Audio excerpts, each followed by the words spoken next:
Hello and welcome back to the channel. Well, early this morning, the first thing that I am looking at when I log on to the internet is bad news. The president of Haiti has been assassinated. Sometimes you kind of want to say, don't nobody bring me no bad news, right? Because every day we seem to be faced with it, whether it's something that's showing up in the headlines or someone is sending it.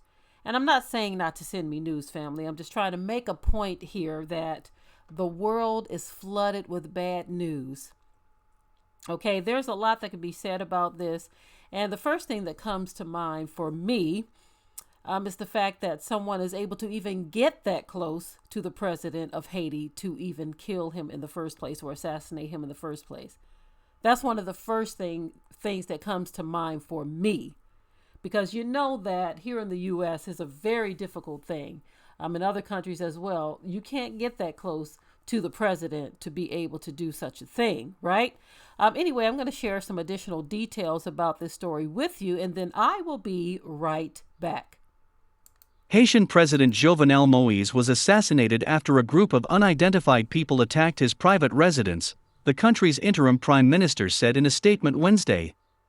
First Lady Martine Moïse is hospitalized following the attack late Tuesday, interim Premier Claude Joseph said. Joseph condemned what he called a hateful, inhumane and barbaric act, adding that Haiti's national police and other authorities had the situation in the Caribbean country under control. The nation of more than 11 million people had grown increasingly unstable and disgruntled under Moïse's rule.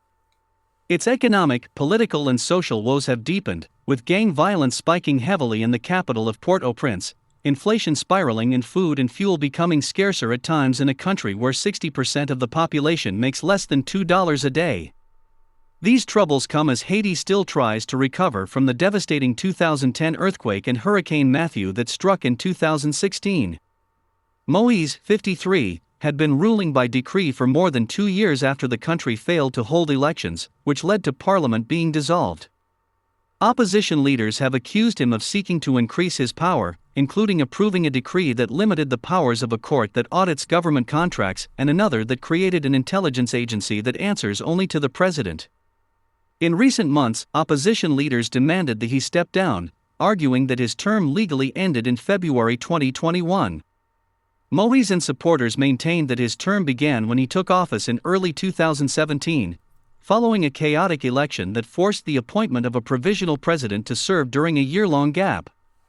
Haiti was scheduled to hold general elections later this year.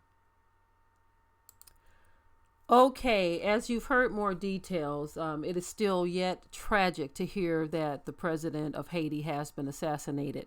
And despite what people say are going on down in Haiti and the things that have happened and the crime and all of this, that's beside the fact. The man was assassinated for reasons that someone knows. Sometimes these type of hits, and I'm going to call it a hit, sometimes these hits are, from the top. Okay, sometimes these hits are ordered. I'm not going to get too much into that because, not a whole lot of details have been shared at this point. But as they were talking about Haiti and the poverty and things of that nature, we saw that the horrendous tragedy they suffered through years ago was really hard and difficult on the people of Haiti. That was a very difficult thing for them to live through, and they still have not fully recovered from that. And as a result, something like that would cause a lot of crime because people are trying to survive down there, right? And with such a large percentage of the population living on only $2 a day, many of us couldn't even fathom having to live on $2 a day. Now, of course, I know that their economy is a lot different to where it may not be as expensive to live there, but nevertheless, $2 a day, that is a very small amount to have to live on. So, I can imagine that things have been really rough down there for people in Haiti. I can imagine that the crime was through the roof. None of that justifies assassinating this man, right?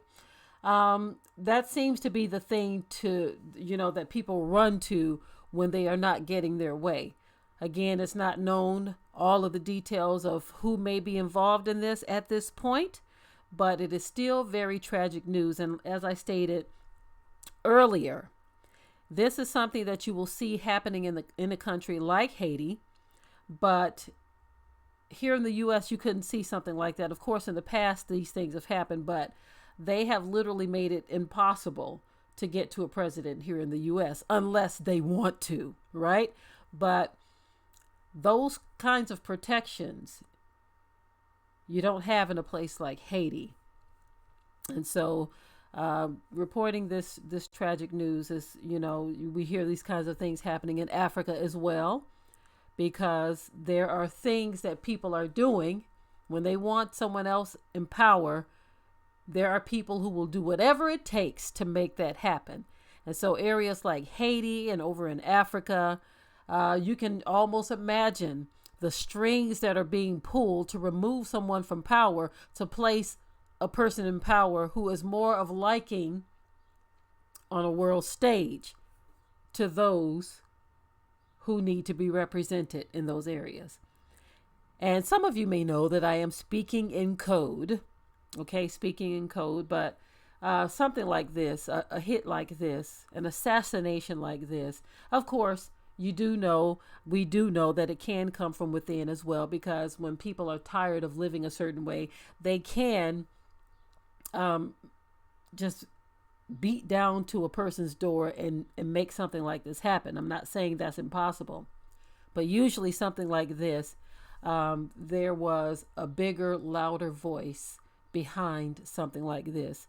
Kind of like what happened in Rwanda. Even though they showed a movie depiction of what happened, other details that come out, and that whole incident was ordered from outside of Africa. It was ordered from outside. It didn't originate from the minds and the thoughts of people within, but someone outside, not someone, but people, many people outside of Africa had a great deal to do with what happened in Rwanda. So I can imagine the same thing with this assassination or this hit. So anyway, I am curious to know what your thoughts are on this, because, for me, looking at something like this, a president of any nation being killed, it just doesn't seem like the citizens would be able to do something like this on their own without a voice from the outside lending the idea or putting this into action. So I am done with my commentary on this. You can share your thoughts also in the comment section. And until next time, we hope you liked today's topic. Please leave your comments below. If you haven't already, subscribe to the channel, share it like this video, and with that, we're out. Be sure to ring the bell to be notified of new uploads on this channel, and also comment, share, like, and subscribe.